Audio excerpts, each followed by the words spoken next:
Très bien. Merci à tous d'avoir répondu présent à cette réunion importante pour la ville de Falaise, et donc qui est retransmise en ce moment même sur la chaîne YouTube de la ville, de façon à ce qu'elle puisse profiter à un maximum de personnes ici et ailleurs, puisque des personnes nous ont indiqué qu'elles ne pouvaient être présentes ce soir. Et il nous semblait important, vu le sujet que l'on va traiter, tout au moins commencer à aborder, de pouvoir communiquer le plus largement possible sur ce dossier. Je remercie nos invités. Sylvie Grenier, qui est vice-présidente de la communauté de communes, en charge notamment du logement parmi l'ensemble de ses attributions, et aussi conseillère régionale de Normandie. Monsieur Vauclair de la DDTM, donc le représentant de l'État, qui va nous présenter un certain nombre de dispositifs à la disposition des investisseurs et propriétaires falaisiens. Pauline Martin, qui est la chargée de mission qui travaille sur l'habitat au niveau de la communauté de communes, puisque l'habitat est une compétence communautaire. Et Monsieur Tremblay de Biomasse, qui nous présentera lui aussi un certain nombre de dispositifs à la disposition des propriétaires. Cette réunion, alors, elle est importante parce que c'est un petit peu le coup d'envoi de la ville sur ce mandat 2021-2026 pour tout ce qui est lié au logement. Le logement, c'est une compétence partagée avec la communauté de communes. Il y a beaucoup de choses qui ont été faites. Je pense que Sylvie reviendra tout à l'heure par le passé. Mais il y a des nouvelles choses, des nouveaux dispositifs qui arrivent, notamment un sur lequel on va insister un petit peu plus tout à l'heure, c'est le dispositif de Normandie, parce que c'est lui qui doit nous permettre, grâce à la puissance qu'il peut nous donner, qui peut nous permettre d'atteindre un certain nombre d'objectifs. Alors, je vais essayer de faire suivre le PowerPoint en même temps. Voilà. On a un certain nombre d'enjeux sur cette mandature et sur la problématique de l'habitat à Falaise. D'une part, on a une problématique d'habitat dégradé dans un certain nombre de zones, et j'en identifie deux. Le centre-ville de la reconstruction et sur la partie médiévale, notamment sur le quartier de Guibray, une partie beaucoup plus ancienne, on a beaucoup d'habitats dégradés et d'habitats qui ne trouvent plus locataires, qui ne sont plus habités parce que c'est des logements qui ne sont plus aux normes, normes de confort d'aujourd'hui, où on a des problématiques d'isolation, des problématiques électriques, de plomberie. Donc il y a un vrai travail. On a aussi de l'habitat dégradé dans la structure même. On a eu des cas avec Pauline et encore l'année dernière, de planchers qui sont franchement vétustes, où là il y a des choses à travailler. L'objectif, c'est aussi de réduire la précarité énergétique. On le voit tous, l'augmentation phénoménale du coût des fluides, que ce soit le gaz, le fioul et l'énergie au sens large, je pense à l'électricité, notamment les augmentations depuis 18 mois, font que tant qu'on ne s'attaquera pas à l'isolation thermique de nos bâtiments, eh bien, on rendra vulnérable un certain nombre d'habitants de la ville. Et donc, il y a un vrai travail à faire sur cet aspect-là. Adapter la ville aux nouveaux besoins, je pense notamment à deux aspects alors, qui sont plutôt d'ordre social et sociétal. C'est le volet vieillissement de la population. On a devant nous les baby-boomers qui vont commencer, qui partent à la retraite là, depuis quelques années et qui vont bientôt arriver dans la phase où ils vont avoir besoin, c'est pas ils vont vouloir, c'est qu'ils vont avoir besoin de logements adaptés pour leur vieillesse. Et il n'est pas question, déjà parce que la société en est incapable, il n'est pas question d'ouvrir des EHPAD, suffisamment d'EHPAD pour accueillir tous les baby-boomers. Donc il y a une nécessité pour nous de voir comment on accompagne les propriétaires, les investisseurs, pour qu'on puisse adapter ces logements, et pourquoi pas dans les villes, que ce soit le Guibray ou le centre-ville, et accueillir des habitants de l'ensemble du pays de Falaise qui, pour leurs vieux jours, souhaitent se rapprocher des services qu'offre la ville. Et après, il y a une notion qui est beaucoup plus large, c'est l'attractivité de la ville. Falaise est une ville qui perd des habitants depuis 10-15 ans à peu près, de façon... Alors, c'est lent, mais c'est sûr. Ça baisse. Nous sommes un petit peu au-dessus de 8000 habitants aujourd'hui. avec les calculs statistiques de l'INSEE sur lesquels on a assez peu de pouvoir, et à cause d'un recensement qui l'an dernier n'a pas été des mieux réalisés, parce que beaucoup d'habitants, un certain nombre d'habitants n'ont pas renvoyé les questionnaires, ce qui fait qu'ils n'ont pas été comptabilisés, et ce qui fait que cette chute, on va certainement la constater encore, même si elle est artificielle, pendant les 3 ou 4 prochaines années qui viennent, avec, c'est possible, le passage sous la barre des 8000 au 1er janvier prochain, ce qui sera une vraie difficulté pour la ville en termes de ressources financières, par exemple. Donc il y a un vrai challenge pour nous de gagner de la population. Et quand on sait qu'on a un peu plus de 660 logements vacants à Falaise, qui ne sont pas utilisés parce qu'ils sont vétustes, on voit l'ampleur de la tâche qui est devant nous. La volonté, c'est de stabiliser notre population, voire de la voir réaugmenter un petit peu. Il n'est pas question de jouer la simplicité, qui serait déjà, parce que l'État s'y opposerait fermement, qui serait de dire on fait des maisons partout, on construit, on fait des lotissements partout. Non, la ville est engagée dans un développement très maîtrisé et économe en surface agricole. Il y a un plan de lotissement, je vais dire, qui est derrière Bianco, qui est en cours depuis un certain nombre, qui a été travaillé par la précédente mandature et qui est en cours de développement. Il y en aura potentiellement un autre au nord, mais c'est tout. Ça veut dire que le reste, il va falloir qu'on s'attache à boucher ce qu'on appelle les dents creuses et travailler sur l'habitat dégradé de façon à faire revenir sur le centre-ville et sur Guibray des nouveaux habitants. Voilà. Alors, je vous parlais en introduction tout à l'heure d'une opportunité. C'est un peu elle qui nous permet de lancer ce grand cycle où on va vous parler habitat régulièrement, alors soit nous, soit la communauté de communes, parce que tout le monde est lié dans cette affaire. Mais le point déclencheur, ça a été la signature au printemps dernier, enfin au mois de mai, de l'ORT. Alors vous savez qu'il y a 2 dispositifs. Il y a le dispositif Petite Ville de demain. Falaise fait partie des Petites Villes de demain. Mais avec la CDC, nous avons aussi travaillé à la mise en place d'une ORT, une opération de revitalisation du territoire, qui nous permet de bénéficier d'un dispositif. C'est le dispositif de Normandie. On va vous présenter un certain nombre de dispositifs existants, qu'ils soient gérés par l'État ou biomasse, mais on va aussi vous parler du de Normandie. Pourquoi ? Parce que, je vous disais, c'est un dispositif qui est puissant, c'est un dispositif de défiscalisation qui s'adresse à toutes les personnes qui souhaitent investir pour faire du locatif dans l'ancien, et ça c'est la grande nouveauté. Avant on connaissait les dispositifs, comment s'appelle l'ancien ministre Pinel, voilà, le dispositif Pinel, ce qui faisait que lorsque vous investissiez dans la construction neuve, vous pouviez défiscaliser. Et là, la force de ce dispositif de Normandie, du nom du ministre, eh bien, c'est que c'est le même système, mais dans l'ancien. Et donc, l'objectif, c'est de pouvoir utiliser ce levier. Mais pourquoi on veut aller vite et pourquoi on va beaucoup communiquer dans les mois qui viennent sur ce dispositif, c'est que pour l'instant, sa date de vie est à fin 2022. Voilà. Donc, ça veut dire qu'il faut aller très très vite. D'où la volonté ce soir de vous parler de ces sujets. Voilà, j'ai essayé de ne pas être trop long. Vous verrez, alors, on vous avait mis quelques petites statistiques, donc vous pourrez les retrouver sur la vidéo qui est en cours. On pourrait y revenir dans le cadre du débat derrière. Mais ce que je vous propose, c'est passer la parole à Sylvie Grenier, de façon à ce qu'elle puisse vous présenter un petit peu l'action au sens large de la communauté de communes qui a la compétence logement, elle, sur l'ensemble du territoire, dont Falaise.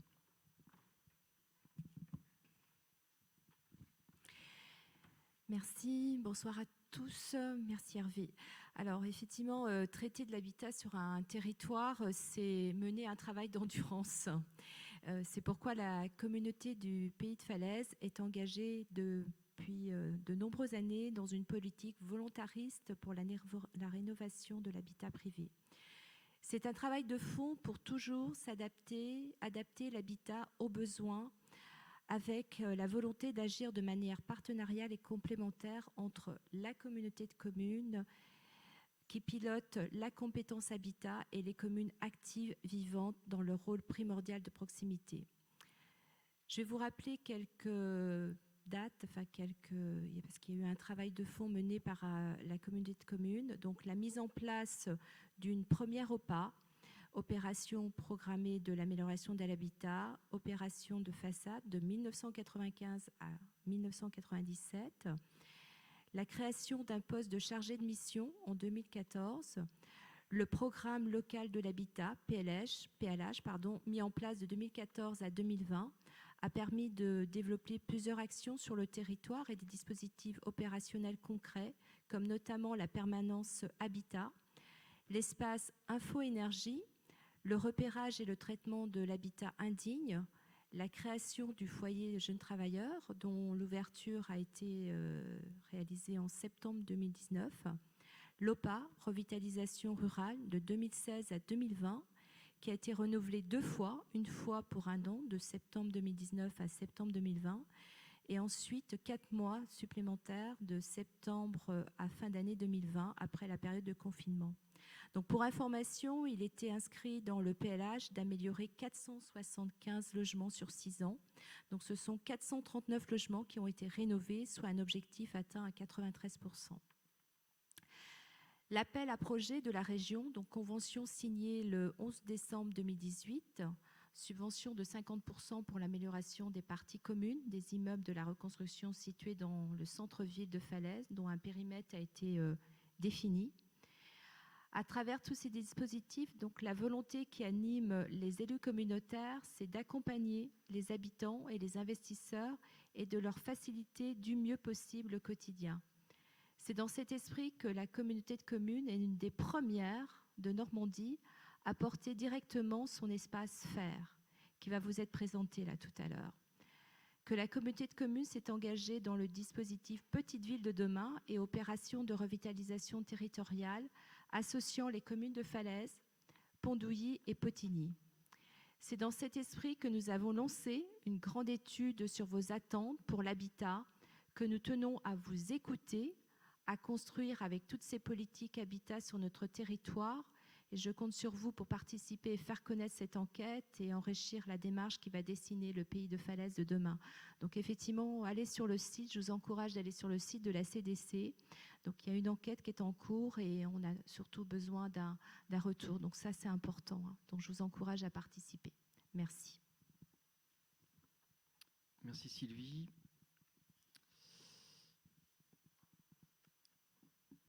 L'espace FAIR.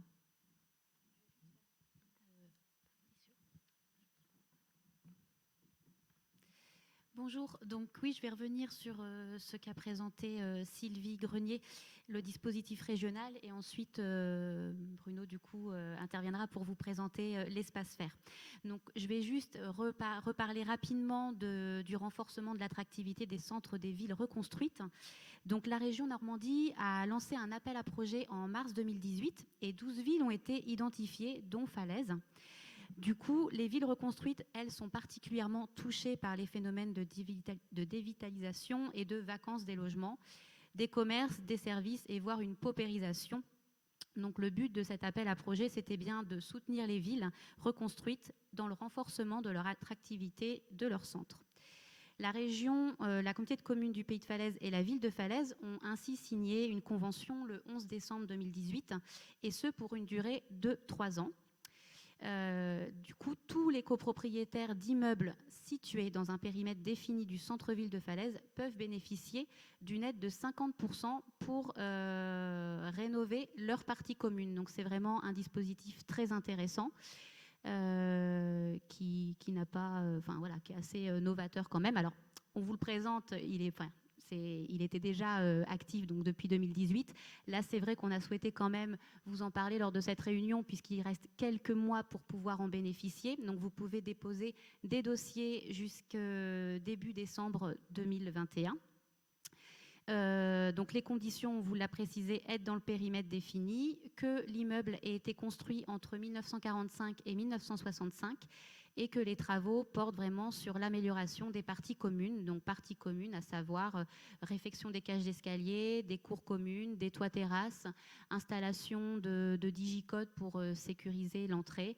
Ça peut aussi être l'installation de monte-escalier ou d'ascenseurs, même si ce n'est pas forcément facile sur des petites copropriétés comme on a dans le centre-ville de Falaise, mais bon, les projets peuvent être étudiés. Donc le dossier est à compléter, il est à demander à la communauté de communes. Je vous l'enverrai sans problème avec la liste des pièces à avoir, et il devra ensuite être déposé sur le site de la région. Et donc voilà pour la carte du périmètre. Donc on voit que c'est vraiment le cœur de ville de Falaise, c'est-à-dire que ça va en bas, ça débute au niveau du château et jusqu'au bout de l'autre côté de l'église. Donc c'est un périmètre voilà, qu'on avait travaillé conjointement au moment du dépôt du dossier de l'appel à projet. Et il fallait bien un périmètre défini. Donc voilà, c'est vraiment le centre, le cœur de ville de Falaise. Voilà pour ce dispositif. Merci Pauline. Bonsoir à tous. Donc je me présente, Bruno Tremblay. Je suis conseiller à Habitat à l'espace Conseil Fer du Calvados, anciennement Espace Info Énergie. Pour rappel, c'est un dispositif qui a été créé dans les débuts des années 2000 par l'ADEME. Et nous sommes partenaires depuis de nombreuses années avec la communauté de communes. Nos objectifs, c'est de renseigner et d'accompagner les ménages qui ont des projets de travaux d'économie d'énergie dans leur logement et donc de leur apporter un appui aussi bien technique que dans le montage des dossiers et les accompagner pour qu'ils puissent bénéficier du maximum d'aide financière auxquelles ils peuvent prétendre. Donc l'espace Conseil Fer, c'est le service public de la rénovation énergétique sur le terrain. Et nos conseils sont neutres, gratuits et objectifs. Voilà, on n'a rien à vendre, on est vraiment là pour donner les meilleurs conseils possibles et que les dossiers se passent vraiment de la meilleure manière possible avec des rénovations qui soient performantes. On répond à des questions assez variées, hein, aussi simples que je voudrais changer mon mode de chauffage parce que mes factures augmentent, à des rénovations globales où là les ménages nous appellent, ils ont un projet d'achat où ils ont déjà acheté un logement à rénover entièrement et là ils ont besoin d'un accompagnement voilà, pour une rénovation globale. Donc l'espace Conseil Fer se divise en fait en deux parties. Il y a l'association Biomasse Normandie qui porte l'espace Conseil Fer, dont je fais partie, et nous sommes également partenaires avec les opérateurs de l'ANA, le CDHAT, Inari et Solia, qui interviennent aussi sur le territoire. Je vais revenir un petit peu plus tard sur comment on se définit en fait l'accompagnement des ménages au sein de l'espace Conseil Fer. Sur le pays de Falaise, il y a un numéro de téléphone qui est attribué au pays de Falaise, contrairement à tout le Calvados, puisque la communauté de communes de Falaise a décidé de porter son propre espace Conseil Fer. Donc il y a un numéro de téléphone d'attribué pour les habitants de la communauté de communes. Le but étant que le parcours de ménage soit le plus simple et fluide possible, avec le moins d'intervenants. Un numéro de téléphone pour un interlocuteur. Au niveau de nos missions, ça se décompose en fait en trois parties. En premier, il y a d'abord l'accueil téléphonique et le conseil de premier niveau, ce qu'on appelle le conseil de premier niveau des ménages.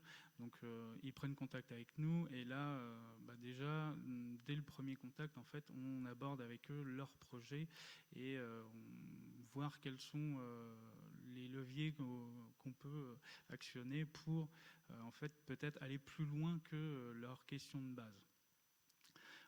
Ensuite, quand on sent qu'il y a effectivement un projet assez important ou un besoin d'accompagnement pour les aides financières, on propose des rendez-vous et là, il y a un accompagnement et des conseils vraiment personnalisés pour chaque projet. Et pour la rénovation globale, là, c'est un accompagnement qui peut se faire sur plusieurs mois, voire années, pour les très gros projets, où donc là, on prend vraiment tout le projet à la base. On propose souvent de commencer par un audit énergétique pour que les propriétaires puissent vraiment savoir quels sont les besoins énergétiques de leur maison et quels vont être les travaux prioritaires et avoir une idée du gain énergétique que ces travaux vont apporter. Et on va s'appuyer dessus pour en fait, mobiliser le maximum d'aide financière possible.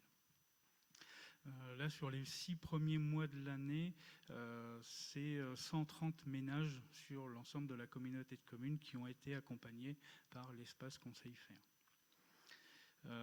Donc les prérequis pour obtenir les aides financières, c'est les mêmes pour tous. Il faut obligatoirement faire appel à des professionnels RGE, reconnus garants de l'environnement. Il faut que les travaux répondent à des critères de performance et de certification des matériaux pour qu'on puisse contrôler en fait la performance de ces travaux. Et on conseille toujours de faire plusieurs devis, même si on connaît l'artisan avec qui on a l'habitude de travailler. C'est toujours bien de pouvoir faire plusieurs devis pour les analyser et comparer ce qui est proposé. Et au niveau des aides financières, il y a deux types d'aides. Vous avez des aides qui sont poste par poste. Donc là, par exemple, vous changez votre chaudière ou des menuiseries, vous allez avoir des aides qui sont sous forme de forfait pour ce type de travaux. Et il y a la rénovation globale où là, on va chercher des forfaits qui sont beaucoup plus importants et qui répondent à des critères de performance. Donc là, pour revenir à au partage des ménages entre l'espace Conseil Faire et les opérateurs de l'ANA, on va regarder au départ le revenu fiscal des ménages. Donc là, comme vous le voyez, en fait, dans MaPrimeRénov', il y a quatre types de ménages avec des couleurs. Et en fait, les ménages bleus et jaunes vont être éligibles aux aides de l'ANA et être accompagnés par l'ANA ou l'un de ses opérateurs. Et les ménages qui sont dans les tranches violet et rose vont être accompagnés par l'espace Conseil Faire du Calvados. Et ce qui est très important de garder en tête, c'est que tous les ménages, même les plus aisés, ont forcément le droit à des aides financières. Contrairement à ce que une idée reçue circule en disant que parce qu'on gagne beaucoup d'argent, on a le droit à rien. C'est faux. Même les ménages les plus aisés ont le droit à des aides financières et surtout, ils ont le droit à un accompagnement dans leur dossier de travaux. Ensuite, au niveau des aides financières pour les propriétaires occupants, donc là, on fait toujours la distinction entre les ménages qui sont éligibles à l'ANA, qui peuvent prétendre soit à MaPrimeRénov' et au certificat d'économie d'énergie. MaPrimeRénov', c'est l'aide qui est distribuée par l'État, qui a remplacé le crédit d'impôt. Les certificats d'économie d'énergie, ça, ce sont les aides qui sont distribuées par les fournisseurs d'énergie, qui ont l'obligation d'aider les Français dans leurs travaux d'économie d'énergie. Donc ils peuvent cumuler ces deux dispositifs-là, ou l'habiter mieux sérénité. Là, il y a une étude thermique qui est faite par l'opérateur de l'ANA, et si les travaux répondent à un certain pourcentage d'économie d'énergie, ils peuvent prétendre à des aides globales. Et pour les ménages qui ne sont pas éligibles à l'ANA, que nous on accompagne, donc là c'est MaPrimeRénov' plus les certificats d'économie d'énergie, plus donc les aides locales, qui est là, par contre, tous les ménages sont éligibles à ces aides-là. Donc il y a la TVA à 5,5, il y a l'éco-prêt à taux zéro et il y a les aides locales par la région Normandie. Donc ça, c'était pour les propriétaires occupants. Et pour les propriétaires bailleurs, on retrouve le même type d'aide, MaPrimeRénov', les certificats d'économie d'énergie et les aides locales de la Normandie. Et vous pouvez aussi prétendre à des avantages fiscaux, le de Normandie, le déficit foncier. Et si vous acceptez de conventionner avec l'ANA, vous pouvez avoir un accompagnement aussi et des aides financières par l'ANA. Donc les conditions d'aide financière, c'est d'être propriétaire occupant, bailleur ou locataire. Certaines aides sont ouvertes aux locataires, les certificats d'économie d'énergie. Il faut que les logements aient plus de 2 ans et répondent à un minimum de gains énergétiques après travaux. En ce qui concerne les C2E, par contre, ce n'est pas cumulable avec les aides de l'ANA Habiter mieux sérénité.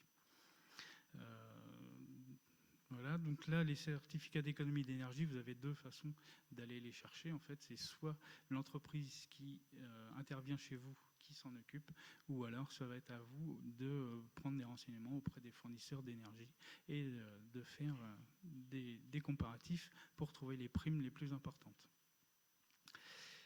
Quant à l'aide de la région Normandie, là, ça vise à aider les projets de rénovation qui sont qui cherchent à aller le plus loin possible. Elle se divise en deux parties. Il y a une aide d'abord pour un audit énergétique. Donc là, c'est une étude thermique qui est faite par un thermicien. Il va donc, procéder à un calcul pour connaître les besoins énergétiques de la maison et faire des préconisations de travaux. Donc là, ça coûte en moyenne 1 200 €. Il y a une aide de la région de 500 € pour favoriser les audits. Et ensuite, suivant le gain énergétique atteint après travaux, il y a trois niveaux d'aide financière. Il y a 2 500 €, 4 000 € et jusqu'à 9 000 € pour les rénovations BBC, bâtiments basse consommation. Ensuite, il y a la TVA à 5,5 auquel tout le monde peut prétendre. L'éco-PTZ, là, c'est à voir directement auprès de votre banque qui a signé un accord avec l'État pour mettre en place ce prêt-là. Et voilà pour les aides financières. Et donc vous pouvez me rencontrer sur le terrain. J'ai des permanences le premier vendredi de chaque mois à Falaise dans les locaux de la communauté de communes et les troisièmes vendredis de chaque mois le matin. J'ai une permanence à Potigny, une à Morteau-Couliboeuf et une à Pondouilly en fait en alternance. Voilà. Merci à vous.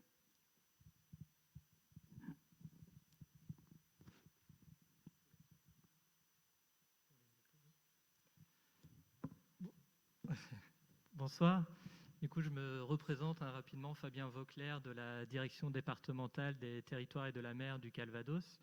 Et je suis responsable de l'amélioration de l'habitat privé et de la délégation locale de l'ANA, à l'Agence nationale de l'habitat. Donc, je vais vous présenter le dispositif fiscal de Normandie. Donc, c'est bien un dispositif fiscal porté par la DGFiP.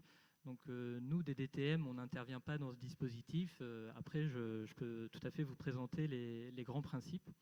Donc les objectifs du dispositif de Normandie, c'est bien de réhabiliter des logements dans un but de revitalisation de centre-ville, notamment puisque une commune est éligible lorsqu'elle a signé une convention d'opération de revitalisation du territoire.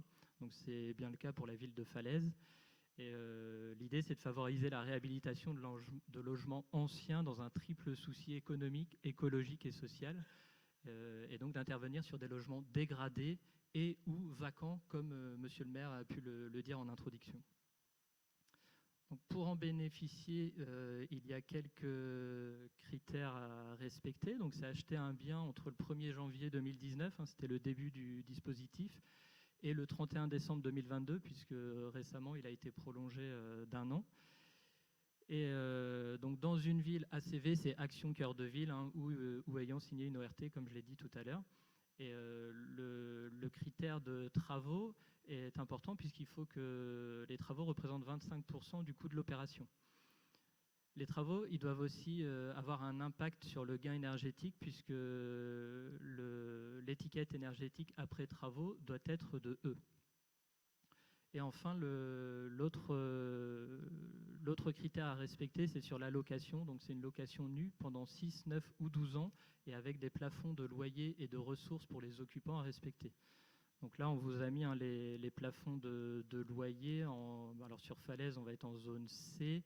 On va être à 9,07 € par mètre carré. Et un exemple pour un couple avec 2 enfants, le revenu à ne pas dépasser sera de 54 705 €. Donc juste pour donner une idée, mais de toute façon, il y a des plafonds par type de ménage. Pardon. Alors, quels types de travaux peuvent être effectués? Donc, c'est l'amélioration de la performance énergétique, comme je l'ai indiqué, donc changement de chaudière, isolation, mais c'est aussi la modernisation du logement pour qu'il puisse trouver plus facilement preneur, hein. C'est bien l'idée de la revitalisation d'un territoire, c'est d'agir sur l'habitat, c'est aussi pour avoir des locataires en fait qui veulent prendre ces logements en location. Donc des travaux sur l'assainissement, sur l'aménagement de surfaces habitables aussi. Donc on peut imaginer un logement en dernier étage avec des combles qui ne sont pas aménagés. Ça peut être aussi ça, l'aménagement des combles pour agrandir la surface du logement. Et donc voilà, création de surfaces habitables nouvelles. Donc un exemple, hein, voilà, si on a des travaux d'aménagement, de modernisation et de changement de chaudière, etc., tout ça sera pris en compte et on peut bénéficier du Denormandie si ces travaux représentent 25% du coût de l'opération. Donc le Denormandie, c'est aussi pour inciter les investisseurs et les propriétaires bailleurs à agir sur ces logements. Donc le bénéfice, c'est un avantage fiscal en fonction de la durée de location du bien. Donc si le propriétaire bailleur s'engage sur 6 ans, c'est un avantage fiscal de 12%, 9 ans c'est 18% et 12 ans c'est 21%. Tout ça dans un plafond de dépenses globales de 300 000 € et de 5 500 € par mètre carré. Donc je pense que pour Falaise, on n'atteindra pas forcément le plafond par mètre carré. Donc, un exemple, hein, c'est un petit peu plus concret comme ça, l'achat d'un bien de 98 000 € avec les frais de notaire 8 400 et des travaux de 70 000 €. Donc on a bien un coût d'opération global de 176 400 €. Donc la part de travaux de 25% est bien respectée puisque 25% de 176 000, donc c'était 44 100 €. Et donc voilà le calcul pour une location de 6 ans.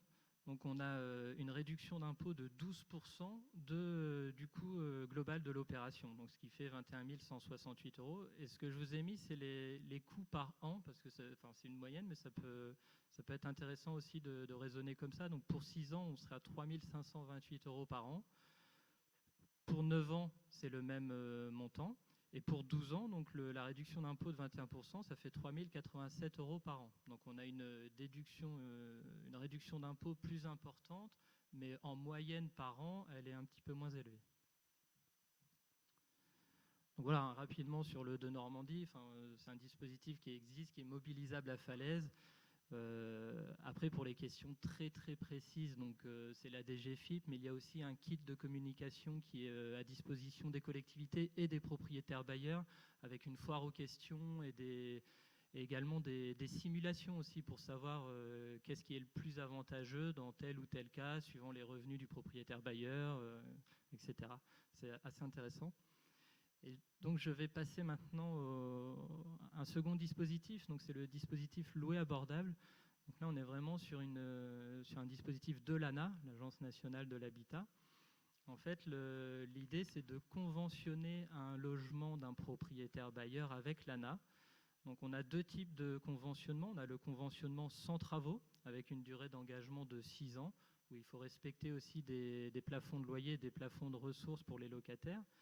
Et on a également le conventionnement avec travaux. Donc là, on a une durée d'engagement plus longue, elle est de 9 ans, mais en fait, l'ANA intervient aussi sur la partie travaux. C'est-à-dire qu'en tant que propriétaire bailleur, vous avez un bien, vous faites des travaux, on a un cofinancement possible de l'ANA. Alors suivant les cas de figure, hein, c'est entre 15 et 35% d'un plafond de 750 à 1 000 € par mètre carré, dans la limite de 80 mètres carrés, et suivant la dégradation du logement ou les travaux qui sont réalisés. On a des logements qui peuvent être plus ou moins dégradés, on peut avoir des travaux que sur la partie, la rénovation énergétique ou sur l'adaptation par rapport au vieillissement des personnes. Donc l'intérêt de... Oui, on en est juste sur le tableau précédent. Je ne vais pas assez vite ou vous allez juste un petit peu trop vite. Donc l'intérêt de conventionner avec l'ANA et de bénéficier du dispositif loué abordable, c'est un abattement fiscal sur les revenus fonciers. Donc c'est-à-dire que vous avez par exemple en loyer social et très social en zone C, hein, pour le cas de Falaise, vous allez avoir 50% à déduire de vos revenus fonciers. Donc ça fait la moitié des loyers en fait qui ne seront pas imposables. L'intérêt, il est d'autant plus grand lorsque vous passez par l'intermédiation locative. Alors qu'est-ce que c'est que l'intermédiation locative? C'est de mettre son bien en gestion avec une association agréée, donc soit en mandat de gestion. Donc ça fonctionne un petit peu comme une agence immobilière, sauf qu'il y a une vocation sociale avec un accompagnement des ménages. Et voilà, enfin, il y a vraiment le volet social. Et l'autre façon de procéder, c'est en location, sous-location. Et donc là, c'est une association qui peut être directement locataire de votre bien et qui sous-loue ensuite à des personnes qui en ont besoin. Voilà, on peut passer, s'il vous plaît. Donc voilà, juste pour résumer en fait le dispositif loué abordable. Donc on a un conventionnement avec l'ANA qui permet d'avoir des déductions fiscales. Donc c'est 6 ans ou 9 ans suivant si on est avec ou sans travaux. Le logement, il doit impérativement être décent. Bon, on l'a remis, mais ça paraît un petit peu évident. Et le respect des conditions de ressources des locataires et des plafonds de loyer aussi à respecter.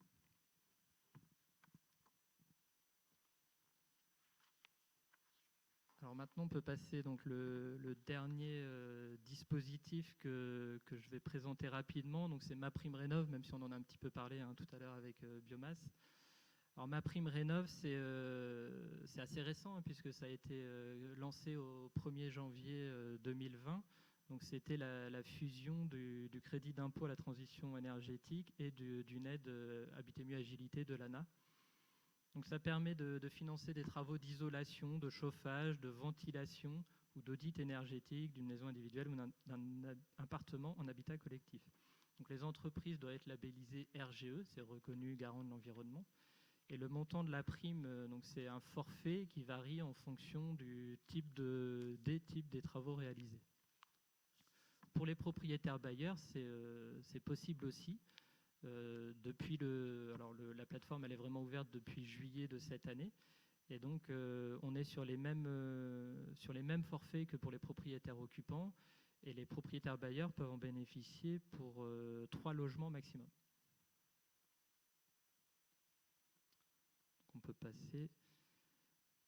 Donc voilà qui peut en bénéficier. Alors tous les propriétaires occupants, puisqu'il n'y a plus de plafond de ressources, si ce n'est que le forfait MaPrimeRénov' varie en fonction des ressources. C'est ouvert aussi aux propriétaires bailleurs.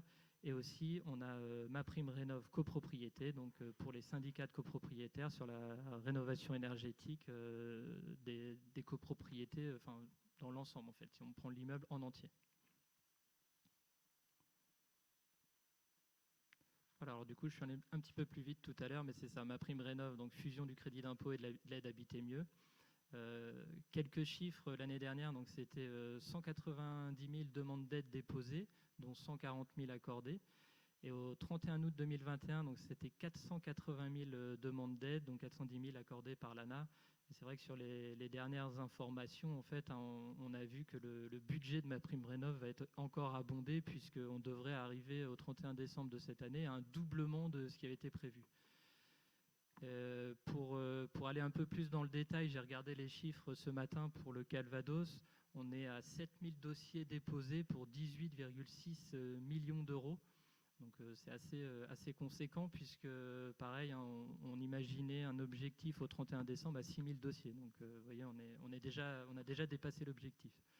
En gros, c'est 800 dossiers par mois, sauf le mois d'août qui a été un petit peu plus faible. Donc j'ai remis les plafonds de ressources, mais on les a vus tout à l'heure. Il faut voir dans quelle catégorie on se trouve et en fonction de ça, on a les forfaits qui sont différents. Alors comment faire concrètement? C'est assez simple. Donc vous pouvez tout à fait voir sur Internet si vous êtes éligible ou non.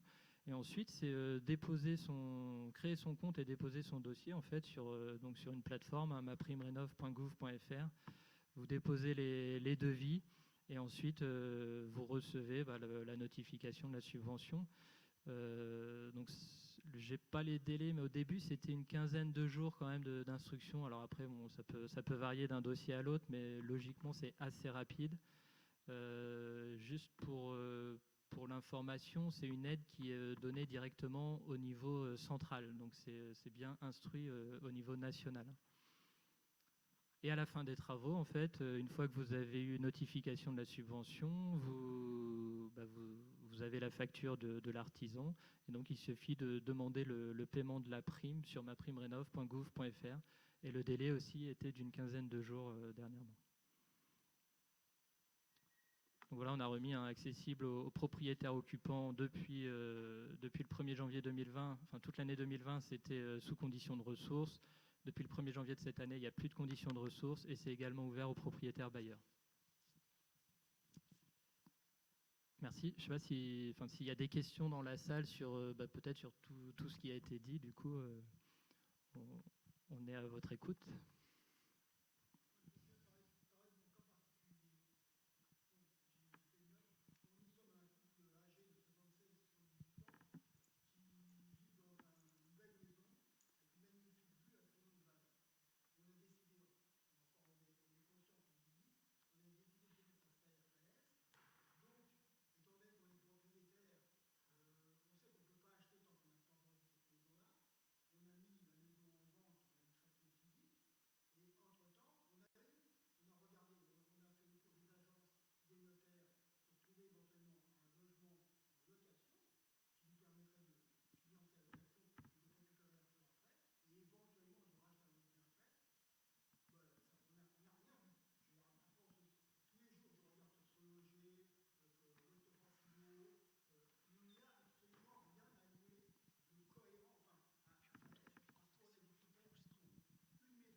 Ça, c'est introuvable à faire. Introuvable. Alors, qu'est-ce qu'on peut faire? Donc, ça fait 2 mois ça fait 2 mois qu'on est en pleine recherche. En désespoir de cause, dans notre maison qui actuellement et qu'on veut quitter parce qu'il n'y a pas de chambre de plein pied, il y a une salle de bain de plein pied. J'ai prévu éventuellement, j'envisage de faire une chambre de plein pied à la place d'un four à pain. C'est une vieille maison dont la socle s'est écrouée cet hiver. La surface de ce four à pain était de 6 mètres carrés. J'aimerais faire une chambre entre 12 et 14 mètres carrés. Alors, les démarches, je ne sais pas, je tape à toutes les portes. J'ai vu madame ce matin, on m'envoie, j'ai appelé à plein d'endroits. J'ai vu qu'il y avait la CDC qui parle d'un article dans les Nouvelles de Falaise qui parlait de rendez-vous. J'ai appelé le numéro qui dit ce numéro est un test, suite à un article qui était dans les Nouvelles de Falaise. Alors, je voudrais bien savoir, j'ai l'impression de nager dans la peine inconnue. On nous abreuve d'informations et en réalité, sur les cas concrets, on n'a aucune réponse. Voilà. Alors, il y a plusieurs éléments dans votre question. Une qui est liée au marché de l'immobilier à Falaise. Moi, je peux parler de ça parce que c'est à peu près la partie que je connais. On a une difficulté, et alors, je ne sais pas si les agents immobiliers ou autres, mais régulièrement, j'ai des habitants, encore une personne cet après-midi, qui ne trouve pas à louer à Falaise parce qu'il n'y a quasiment rien à louer. Voilà. Pourquoi il n'y a rien à louer aussi? Alors, ce qui peut expliquer aussi le niveau des loyers qui sont assez élevés. On pourrait imaginer que, étant relativement loin de l'agglomération caennaise, notamment sur les petits logements, les petits logements sont assez chers. Et ça fait le lien, c'est une question que je voulais poser tout à l'heure par rapport aux deux Normandie, où il y avait un ratio, et bon, j'y reviendrai tout à l'heure. Donc il n'y a pas grand-chose à louer à Falaise. Je pense que ce levier de dire on travaille sur la vacance, que c'est 667 logements, si demain on arrive à remettre, alors on se fixe un objectif l'autre jour, on évoquait comme ça dans le cadre d'une réunion 10%, il faudrait qu'on aille au-delà. Mais déjà, si on arrivait à remettre 50, 60, 70 logements sur le marché, ça permettrait de détendre un peu le marché. Alors ça ne va pas répondre à votre question, parce que vous, si j'ai bien compris, c'est une maison, idéalement, que vous voulez, de plein pied.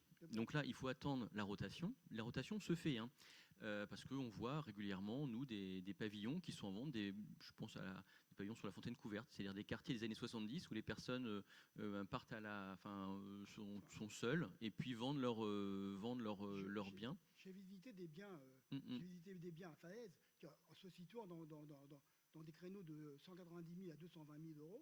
J'ai vu 3 maisons qui, avec les frais de notaire, les cuisines à refaire, ça va être des budgets de 250 000 euros qui sont supérieurs à la maison et dans un état que j'ai actuellement, enfin la maison que j'ai, et qui sont dans un état déplorable par rapport à ce que j'ai. Donc ça n'incite pas du tout à. Non, mais je sais bien. s'engager. Après, c'est les vendeurs qui vendent ce prix-là. Et ils vendent parce qu'ils se disent on va réussir certainement à vendre à ce prix-là. Donc après, les dispositifs qui vous ont été présentés peuvent justement vous aider à réduire le coût des travaux de remise en état de ces fameuses maisons. Hein.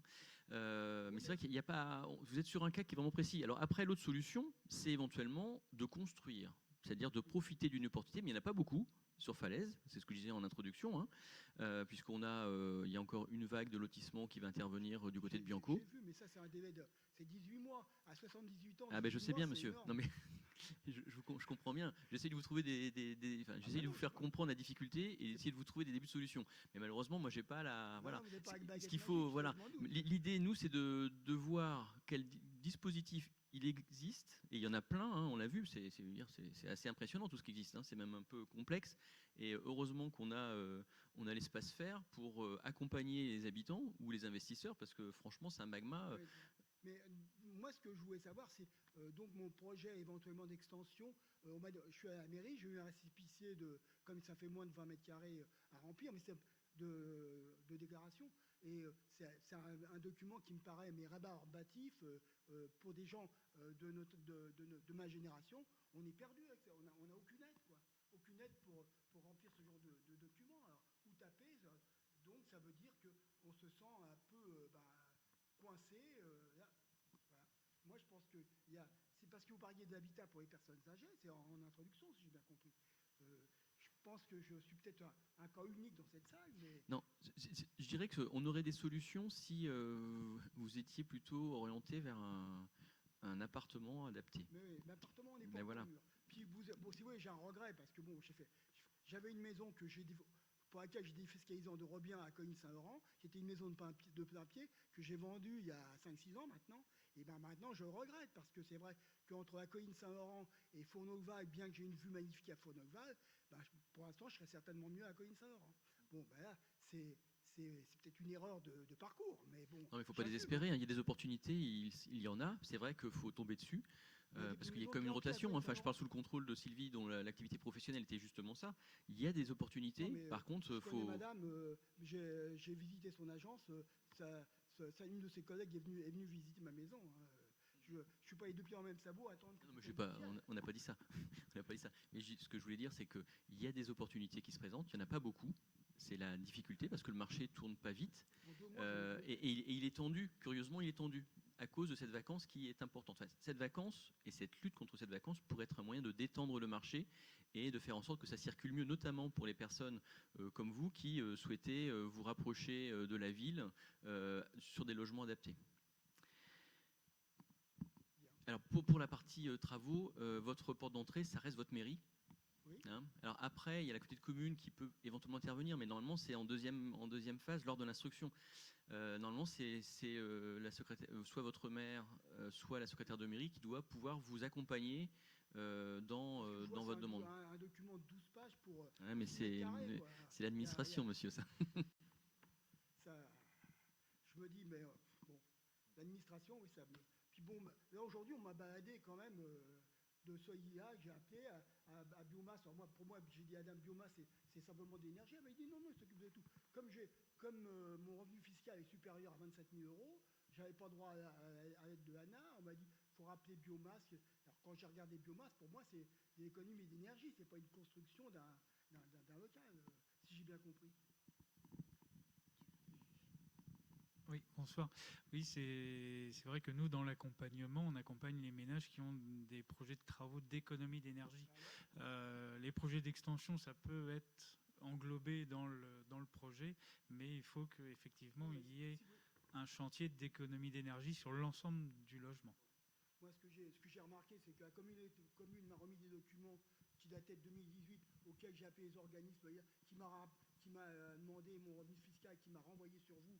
Quand j'ai eu, j'ai dit, c'est énergie. C'est pour ça que je suis venu spécialement de Fourneau jusqu'à Falaise, pour vous faire part de mes griefs.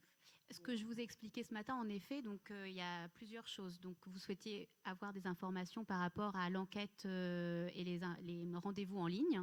Donc là, j'ai pris vos coordonnées ce matin et je les ai transmises au bureau d'études qui doit vous rappeler. Donc ça, c'est une chose de... Ce soir à 17h, c'était exactement la même réponse que ce matin. Après, je les ai eus, il n'y a pas de souci, donc je ne sais pas trop. En tout cas, votre contact est transmis au bureau d'études par mail, donc ça, c'est une chose de régler. Et en effet, par rapport à ce que vous m'avez posé comme question ce matin, je vous ai renvoyé vers Solia ou le CDHAT pour en tout cas pouvoir bénéficier d'un accompagnement par un bureau d'études. Ce que je vous ai dit, c'est que cet accompagnement-là serait forcément payant. Après, moi, je ne connais pas vos ressources, je ne vous les ai pas demandées, donc je ne sais pas après si ça rentre dans leurs critères ou autres au niveau de l'accompagnement.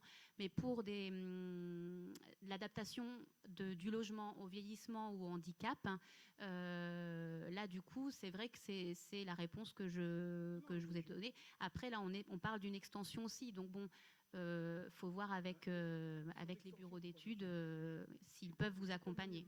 Monopoliser toute la soirée, hein, je crois que j'ai assez parlé. Je vais repasser ça à d'autres gens qui ont peut-être des questions plus importantes que les miennes. Est-ce qu'il y a d'autres questions? Oui. Oui. Bonsoir. Alors moi, j'essaie de faire des travaux de rénovation énergétique dans une maison de Pondouilly pour ma maman qui est une dame âgée. Donc j'ai pris contact avec Solia, ils se sont rendus sur place, ils ont fait un beau diagnostic et ensuite des préconisations. Jusque-là, tout va bien. J'ai fait venir des artisans. Le problème, c'est que les artisans, ils me disent la préconisation, c'est nul, c'est pas ça qu'il faut faire. Du coup, moi, qui n'y connais rien, je fais quoi? Je suis ce que me dit Solia, mais ça ne plaît pas à l'artisan, ou aux artisans, j'en ai pas vu qu'un, ou j'écoute ce que me dit l'artisan, mais du coup, je suis plus dans les clous des économies d'énergie préconisées dans les scénarios de Solia. Comment faire? Bonsoir. Là, comme ça, sans connaître le dossier, c'est difficile de répondre parce que je peux pas... En 2 mots, ce que préconise Solia, c'est pour l'isolation par l'extérieur, par exemple, une façade d'un pignon. Ça fait mourir de rire les artisans. Hein. On fait tout ou rien. Une façade d'un pignon, au lieu de faire les 4 murs, c'est comme mettre la moitié d'un pull, me répondent-ils. Ça répond peut-être à des contraintes techniques à l'intérieur de la maison. Non. On peut faire le tour de la maison. Enfin, je sais pas, je vois pas quelle contrainte technique pourrait justifier qu'on fasse qu'une moitié. Là, il faudrait demander à Solia, justement, que eux vous expliquent pourquoi ils choisissent cette solution-là. Là, comme ça, sans connaître le dossier, je ne peux pas vous répondre. Ouais, et alors du coup, là, je fais quoi? J'écoute l'artisan, je revois Solia. D'abord, vous reprenez contact avec Solia pour qu'ils justifient leur choix et vous pouvez leur donner le contact de l'artisan et ils rentrent en contact avec l'artisan. Nous, souvent, c'est comme ça qu'on fait quand justement on fait faire un audit énergétique et qu'il y a des divergences entre les préconisations et que l'artisan ne comprend pas forcément ce qui est préconisé par le bureau d'études. Et ben, on est là justement pour faire le lien entre tout le monde et expliquer pourquoi ces décisions sont prises. Voilà, c'est ce que je vous conseillerais d'abord. Reprenez contact avec Solia et donnez-leur les coordonnées de l'artisan.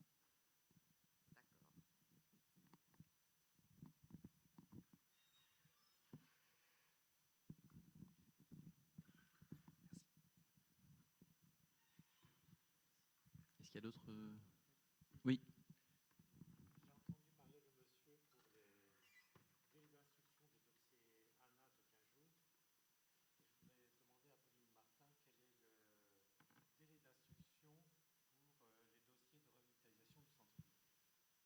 Au niveau de la région?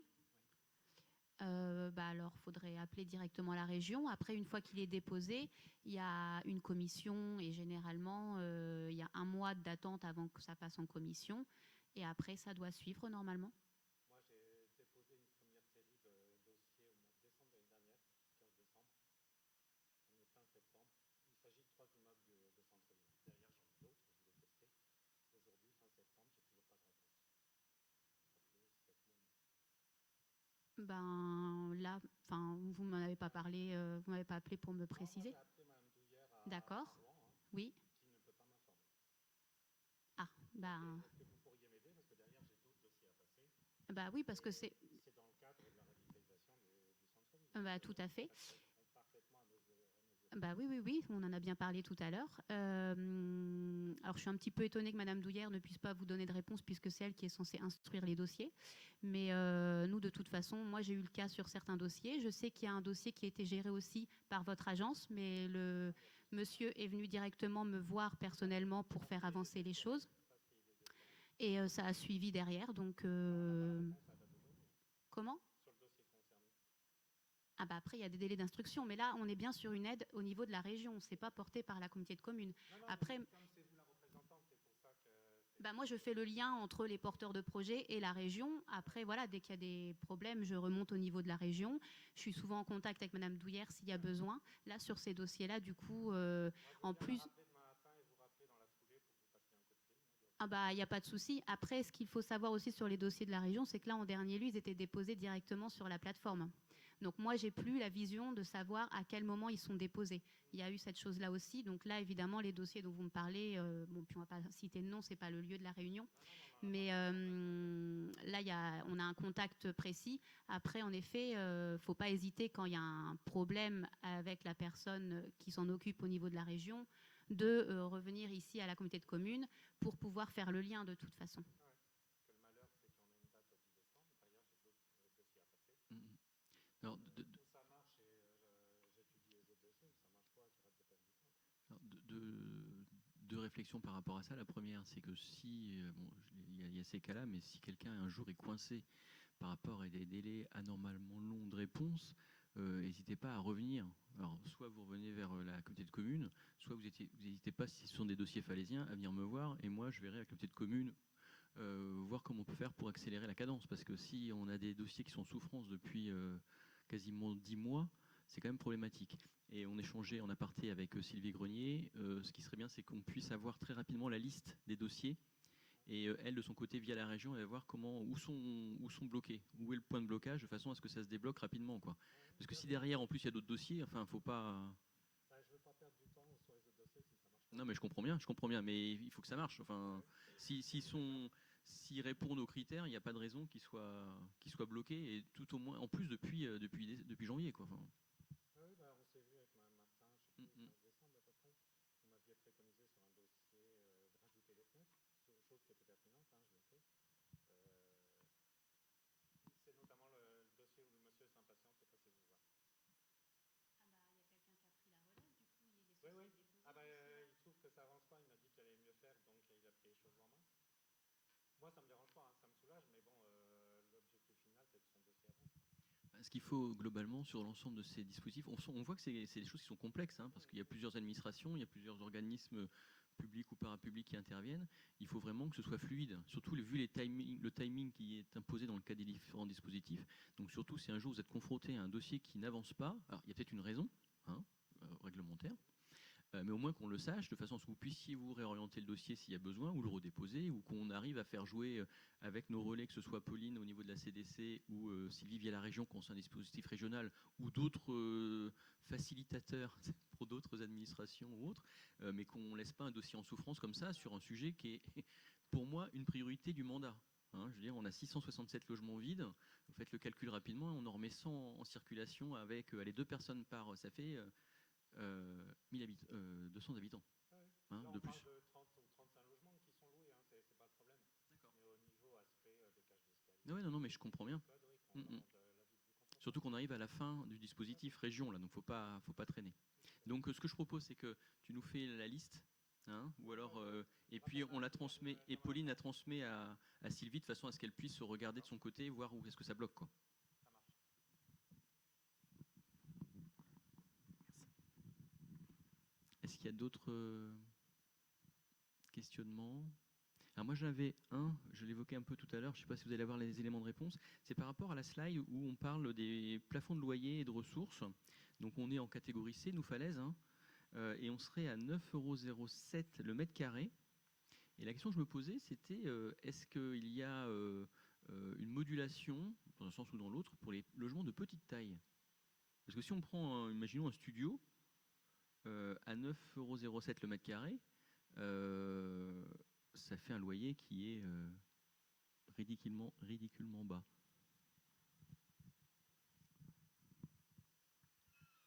Oui, effectivement. Alors c'est bien. Enfin, le principe de plafonner les loyers, c'est aussi parce qu'il y a un côté social. Alors du coup, 9,07 €, comme ça, j'ai un petit doute. Ça a peut-être été un peu revalorisé au 1er janvier, mais bon, enfin, ce ne sera pas énorme la différence.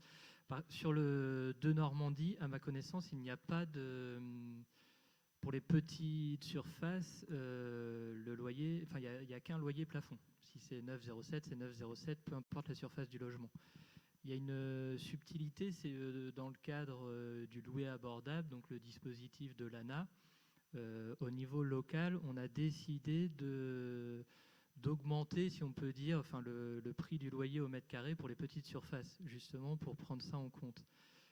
Sachant qu'on s'inscrit toujours dans les plafonds nationaux. Donc on ne dépassera quand même pas, là, si, enfin par exemple, pour l'ANA, c'est 9,13 €. C'est pour ça que je pense que pour le de Normandie, ce serait bien pareil.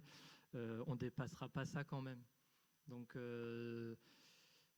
voilà, ce n'est pas une réponse forcément satisfaisante, mais quel est le prix moyen au mètre carré sur Falaise, en fait, pour les locations ? Ça va dépendre. Je calculais rapidement. Je pense que des logements à partir de 40-50 mètres carrés, on est dedans. Par contre, des logements à 20, mettons, si on prend 20 mètres carrés, on va arriver à 180 €. Et on est à plus que ça. Le marché, il est à 300. À peu près, Sylvie, je pense. 250. Donc ça veut dire que ce dispositif s'adresse surtout sur des surfaces moyennes et grandes. Non, mais c'est juste, il faut juste le savoir. C'est-à-dire qu'un investisseur qui dit moi je rachète un immeuble et puis je veux faire des studios, ça marche. Enfin, ça marche pas. Il ne pourra pas prétendre à ce dispositif-là.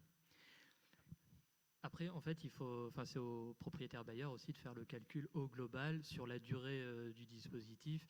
Et c'est effectivement, le loyer se trouve un petit peu minoré, mais la contrepartie, c'est l'avantage fiscal. Très bien, merci. Est-ce qu'il y a d'autres questionnements par rapport à ce que vous avez entendu, ou des réflexions, ou des cas particuliers qui pourraient être intéressants à évoquer ? Donc là, l'enjeu pour nous, vous l'avez compris, c'est de mobiliser tous les acteurs de l'immobilier, donc qu'ils soient agences immobilières, qu'ils soient notaires, qu'ils soient banquiers, qu'ils soient assureurs, investisseurs, propriétaires, parce que tous les dispositifs qu'on a évoqués s'adressent aussi à monsieur, madame, tout le monde qui est propriétaire de son logement, mais qui a besoin. Je regardais tout à l'heure quelques chiffres. Il y a si on prend la ville de Falaise, on a 4600 logements sur la ville. Il y en a plus de la moitié, il y a la moitié, une bonne moitié, qui date d'avant les années 70. La moitié. Donc on peut supposer que tous ces logements ont des gains, enfin une bonne partie, ont des gains énergétiques à produire. Et qui dit gain énergétique, c'est du pouvoir d'achat à l'arrivée.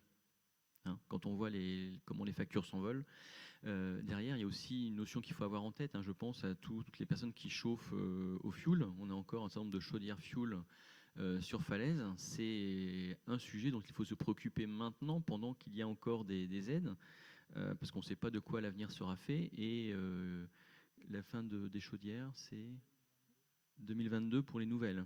Donc ça veut dire qu'on peut supposer que 10 ans après, il n'y aura plus de pièces. Donc en 2030, il n'y aura plus de chaudière à Falaise. Donc plus de chauffage. D'accord ? Donc ça veut dire qu'on a 9 ans pour encourager tous les propriétaires ou les bailleurs à investir dans soit les économies d'énergie, soit des nouveaux modes de chauffage. Moins énergivores et en plus plus respectueux de la planète. Donc c'est un vrai enjeu qui touche vraiment tous les habitants de la ville et au-delà de la ville, la communauté de communes, puisque tout le monde est concerné. Donc cette réunion, s'il y a d'autres interventions, il y a toujours possibilité de me faire signe et puis je coupe. Cette réunion avait vraiment pour objectif de lancer un petit peu la discussion, susciter l'intérêt de vous tous, alors qui êtes là ce soir, ceux qui sont actuellement en ligne ou qui regarderont derrière. Nous, on va y revenir régulièrement parce que l'enjeu est fort. Pour la ville, vous l'avez compris. L'enjeu est fort et important en ce moment parce qu'il y a des dispositifs qui existent, avec des fonds qui existent. Existeront-ils dans 2 ans, 3 ans, 4 ans? On ne sait pas. Donc, généralement, il vaut mieux saisir l'opportunité quand elle se présente, parce que des fois, le dispositif, imaginons que le de Normandie ne soit pas reconduit parce que, pour une raison X ou Y politique nationale, ils disent non, on arrête fin 2022. Ce serait dommage que certains se réveillent en janvier 2023 en disant moi, ça m'intéresse. Donc on va travailler alors de façon peut-être chirurgicale avec les professionnels de l'immobilier dans un premier temps, mais tout le monde est mobilisé, doit se mobiliser sur cette affaire, de façon à ce qu'on atteigne l'objectif de remettre en circulation un certain nombre de logements vacants sur la ville de Falaise. Voilà. Eh bien, s'il n'y a pas d'autres questions, je vous remercie d'être venu. On est à votre disposition derrière si vous voulez évoquer un sujet en aparté. Et en tout cas, merci à nos intervenants qui sont venus, pour certains de l'agglomération caennaise, pour cette petite réunion ce soir. Merci à vous, vraiment. Et puis, à très bientôt.